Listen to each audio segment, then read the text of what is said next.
pot jangan sampai kena air, jangan sampai kena apa-apa. Terus saya kan kayak, kenapa Mbah? Pokoknya kamu jangan kemana-mana, Mbah mau pergi katanya kayak gitu kan. Kemana Mbah? Siang-siang, bilang gitu. Ya udah kamu di sini aja. Kebetulan di situ tuh ada kayak ya keponakan deh jatuhnya, keponakan jauh gitu. Ya udah aku main sama dia aja kan. Kebetulan tuh ya memang seumuran gitu kan. Udah aku main di sana aja gitu. Terus tuh Mbah aku tuh pulang itu sekitaran mau maghrib gitu Kak. Mau maghrib itu dia pulang. Terus pulang-pulang dia tuh kayak bawa air, tapi aku nggak tahu air apa, sampai sekarang aku nggak tahu air apa. Terus dia bawa air, dia bilang sama aku kayak gini, Nduk, ini air, kamu kalau mau mandi pakai air ini ya. Tapi tuh airnya cuma dibawain satu liter lah. Mana cukup mandi segini? Nah aku bilang kayak gitu kan, Mbah, mana cukup Mbah segini untuk mandi 1 hari Mbah? Gitu kan. Terus enggak, ini untuk cuci muka, cuci tangan sama cuci kaki aja katanya kayak gitu kan. Nanti sebelum ini baca surat 3 kul dulu ya sama Al-Fatihah. Ya udah, aku bilang, ya udah aku turutin dong. Nah, tapi kayak kejadian yang kemarin Kak, pas menjelang tengah malam peralihan ke subuh, badan aku tuh panas dingin lagi. Pulang lagi. Panas dingin lagi. Tapi panas dingin yang ini tuh lebih ekstrim Kak. Memang lebih sampai bibir aku pecah-pecah. Sampai bibir aku tuh pecah-pecah. Tapi tuh anehnya itu berlangsung itu cuma pas pada setengah malam beralih ke subuh. Begitu pagi itu nggak ada apa-apa lagi. Nah pagi harinya aku disuruh Mbah aku tuh minum kopi lagi. Nah disuruh minum kopi lagi. Gimana Nduk, udah ada rasanya katanya kayak gitu kan, nanya sama aku. Masih belum Mbah gitu kan. Terus kata Mbahku kayak gini, Nduk, Mbah mau nanya, kamu pada saat berhubungan sama dia tuh kamu menikmati kamu berhubungan ya? Ya sebenarnya kan kita malu Kak untuk jawab. Cuman ya kayak gimana, namanya juga kita jatuhnya ya, kayak jadi lagi berobat kan jatuhnya kayak gitu kan. Harus jujur ya? Harus jujur gitu. Iya Mbah, ya gimana Mbah, kayak kita berhubungan sih Mbah, katanya aku bilang kayak gitu kan. Tambahku aduh katanya kayak gitu. Tapi nafasnya memang dalam lagi Mbak. Itu tuh kayak Mbak aku tuh kayak manggilin orang yang lebih pinter deh jatuhnya. Seniornya lah ya? Gurunya deh gitu ya. Nah gurunya tuh bilang kayak gini, pokoknya tuh kalau dibilangin tuh kayak ini nih kayaknya agak susah karena dia tuh kayak suka banget sama aku gitu. Suka banget sama aku. Bahkan dia tuh ingin berniat jelek itu dalam artian sampai hamil anaknya dia gitu. Gitu, jadi kalau nggak diilangin atau dijauhin beneran jadi. Terus gimana dong? Nah jadi tuh kemarin tuh memang aku tuh sekitaran 10 harian deh aku di rumah Mbau gitu. Aku tuh sampai aku tuh izin kerja. Karena biar sembuh ya? Biar sembuh total. Nah terus yang gurunya Mbak aku itu pergi kemana gitu, dia nyari daun gitu, dia nyari daun juga, tapi aku nggak ngerti juga daun apa. Aku disuruh makan. Aku disuruh makan, ditanya tuh rasanya apa, ada rasa nggak? Enggak. Berarti artinya apa tuh? Artinya dia masih ngintai aku. Gitu, ada rasa nggak? Enggak, aku bilang kayak gitu. Terus aku tuh kayak kalau itu tuh bahasanya tuh kayak puasa mutih gitu loh Kak. Jadi tuh aku nggak makan apa-apa selain nasi putih sama telur putih. Biar apa? Itu kan kalau orang Jawa bilang untuk pembersihan diri gitu, puasa mutih. Simbol. Iya simbol gitu kan, puasa mutih gitu. Nah terus? Jadi itu selama kemarin tuh aku menjalani puasa mutih, aku tuh juga sempat ada ngerasa gini. Aku sempat bilang sama Mbah aku, Mbah kok kayak ada yang manggil aku, tapi aku nggak tahu itu siapa. Aku bilang kan, kayak seakan-akan dia nyuruh aku pergi dari rumah Mbah. Nggak ada wujudnya gitu. Nggak ada wujudnya, tapi kayak pergi gitu. Terus kayak Mbak aku bilang, suaranya suara cewek cowok Nduk, katanya gitu kan. Terus aku bilang, suara cowok Mbak, cuman aku kayak nggak kenal suaranya suara siapa. Aku bilang kayak gitu kan. Ya udah jangan kamu dengerin ya, kamu di sini aja sama Mbak. Iya. Terus tau gak sih Kak, sampai rumah Mbak aku tuh kayak dipasangin bambu, tapi bambunya tuh ada isiannya gitu. Isiannya apa? Kayak gimana ya? Kayak ada, dibilang dupa sih bukan dupa, cuman kayak ada isinya deh, kayak ada ramuan-ramuan, ada baca-bacaan gitu, dipasangin itu di setiap sudut rumahnya gitu. Mungkin maksudnya biar dia itu terhindar, biar nggak deketin aku lagi gitu. Nah terus jadi kayak dipasangin kayak gitu, terus aku kayak Mbah, aku nanya dong, Mbak ini kenapa sih kok kayak gini kok? Ya jadi aku pribadi serem dong Kak, ya kan? Kok jadi serem gini, gitu kan? Nggak apa-apa Nduk, ini untuk kebaikan kamu juga, katanya kayak gitu kan. Ya udah, aku bilang kayak gitu kan. Terus abis itu aku disuruh mandi. Nah besokannya tuh setelah kan malam tuh dipasangin itunya tuh. Nah besok paginya tuh aku disuruh mandi. Mandinya juga tuh dari air 7 sumur gitu, 7 sumur tua gitu katanya. Nah dari air 7 sumur tua itu aku disuruh mandi. Mandi itu Kak. Nah pas mandi itu kan kalau kita mandi biasanya ada kerasa dingin, panas. Ini nggak ada rasa apa-apa. Lempeng. Kayak air jatuh ke badan tuh kayak nggak ada rasa. Kan kalau kita mandi biasanya ada tuh panas, dingin gitu. Iya, Dia nggak ada. Tapi basah? Tapi basah. Tapi lempeng gitu. Nah, terus aku tanya, Mbak itu air apa sih kok nggak ada rasanya? Loh nggak ada rasanya Nduk ya? Nggak ada Mbak, aku bilang kayak gitu kan.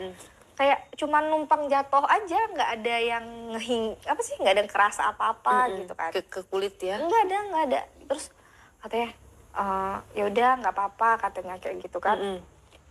Nah, terus itu akhirnya aku juga disuruh makan ini Kak, tahu daun kelor? Tahu tapi nggak pernah lihat yang mana. Nah, aku tuh disuruh kayak makan daun kelor gitu Kak, daun kelor. Tapi yang mentah, bukan direbus. Kan biasanya itu direbus. Langsung dikunyah gitu. Langsung dikunyah gitu. Habis itu abis dikunyah, kayak agak banyak disuruh kunyah. Habis itu satu lagi tuh muntahannya tuh dibuang keluar. Nah, aku kayak gitu kan udah. Terus tuh apa namanya Kak, kayak badan aku tuh ngerasa panas lagi tuh. Ngerasa panas lagi. Duh, sering banget ya. Iya, terus tuh kayak menggigil gitu, saking panasnya gitu kan. Terus itu sampai akhirnya aku memang bener-bener drop, mungkin karena badan aku nggak terima, energi dia terlalu kuat. Terus aku demam, jatuh pingsan, drop banget sekitar 2-3 hari. Itu bener-bener the real pucat, bener-bener nggak ada darah lah bisa dibilang. Terus akhirnya si gurunya Mbak aku itu datang lagi. Ditanya. Nah, selama proses pengobatan ini dia nggak muncul lagi tuh?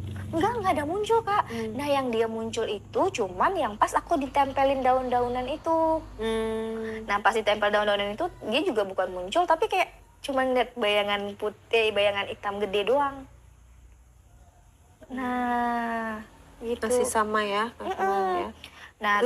Nah terus kan aku udah drop banget tuh, mungkin karena energi dia udah terlalu kuat. Terus mbah aku tuh manggil gurunya dia, yang kiai tadi gitulah kita bilangnya ya. Nah aku tuh dia itu manggil, terus kayak mereka tuh ngomong bahasa Jawa, aku sendiri nggak ngerti ya maksudnya apa. Terus gurunya mbak aku tuh nanyain ke aku kayak gini, kamu udah berapa lama kayak gini, katanya kayak gitu kan. Kemarin itu aku terakhir di villa itu cuma 3 hari, aku bilang kan. Terus kan aku ngerasa nggak enak badan, sekalian main, aku kesini, aku bilang kayak gitu kan. Terus dia tanya, sebelumnya kamu udah pernah mengalami yaitu berhubungan sama makhluk lain ya, katanya kayak gitu. Ya aku jujur kan, iya pernah waktu itu, aku bilang.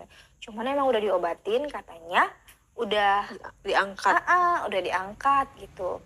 Nah terus katanya kayak gini, enggak, itu belum diangkat, katanya. Dia itu masih mengincar badan kamu. Caranya gimana dong supaya itu dia Kak pergi?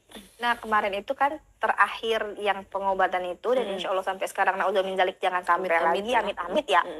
Nah itu tuh caranya kemarin itu aku dibawa ke 7 pantai di daerah sana, dibawa ke 7 pantai. Terus aku tuh kayak dimandiin pakai kembang. Terus ada ayam, apa sih, ayam yang cemani. Ayam cemani yang hitam itu. Terus digituin, terus tuh kayak abis dimandiin itu dipotongin ayam gitu, terus dibaca-bacain gitu, ngerti baca apa. Terus aku mandi. Abis itu sampai sekarang tuh aku kalau kemana-mana itu ada yang dibawa gitu, jadi biar dia nggak ngikutin aku. Apa itu yang dibawa? Kayak ada koin gitu sih Kak. Memang koinnya koin biasa, cuman tuh nggak boleh ditinggal gitu. Dari mbak aku yang di sana. Jadi tuh kayak koinnya itu kayak penjaganya gitu. Jadi tuh sampai sekarang ya memang aku bawa gitu. Karena jadi bisa dibilang itu penangkalnya. Dan aku tuh emang udah nggak boleh lagi kalau mau ke pantai karena pantai itu kan laut. Nah kalau dia itu yang makhluk-makhluk kayak gitu tuh suka yang daerah-daerah kayak gitu. Laut. Iya Di laut. gunung juga punya ada. Enggak, kalau misalnya yang ngikutin aku itu karena memang ketemunya kemarin di laut. Jadi tuh kalau bisa menghindari laut dulu katanya kayak gitu. Ada hubungannya nggak dengan Ratu Pantai Selatan? Kalau katanya ya kayak kita nggak tahu ya. Kayak dia tuh kayak panglimanya gitu sih. Wis. Katanya. Kan kita nggak tahu juga kan mereka yang tahu. Kamu nggak bisa berkomunikasi ya di luar daripada itu ya sama dia? Kalau aku pribadi komunikasi nggak bisa Kak, gitu. Cuman tuh kayak yang bisa ngelihat di itu tuh kan karena memang dia yang lebih tinggi, ya dia doang yang bisa tahu gitu. Terus tuh paling kan waktu itu memang pernah ditanyain gitu, waktu di pantai yang keberapa gitu, ditanyain, kamu kenapa ngikutin cucu aku gitu kan. Terus dia bilang, aku mau cucu kamu, aku mau anak dari cucu kamu, katanya kayak gitu. Nah, dia bilang, kalau sampai beneran hamil, tuh gimana bapak kek akte kelahirannya? akte kelahirannya goib dong. Makanya, aduh, kok bisa? Nah gitu Kak. Nah abis itu kayak mbak aku tuh kayak baca ya kalau kita kayak orang normal itu kayak orang kelahi gitu sih Kak. Kayak orang kelahi gitu sampai emang kelahi. Ibaratnya tuh kayak udah jangan ngambil gitu. Apa sih mau kamu? Nah sebenarnya tuh dia tuh memang mau aku, cuman tuh kayak antara ada negosiasi antara mbah aku sama dia, terus tuh kayak dia kayaknya mungkin dia minta ayam itu tadi, ya udah diminta. Oh, jadi digantikan dengan ayam tadi. Tapi tuh kayak sampai sekarang sih kayak aku tuh kadang tuh suka masih ngerasa diikutin, karena kebetulan aku juga kan punya ya bisa ngerasain. Sekarang diikutin nggak? Kadang ada. Sekarang nih di studio ini, kamu lagi di mana dia? Sebutkan di sini di mana posisinya. Enggak, kalau jujur sih dari tadi itu sebenarnya aku tuh ngerasa nggak si Oom, yang siapa justru itu? si Teteh lah. Si Teteh. Miske. Miske. Ya. Siapa itu Miske?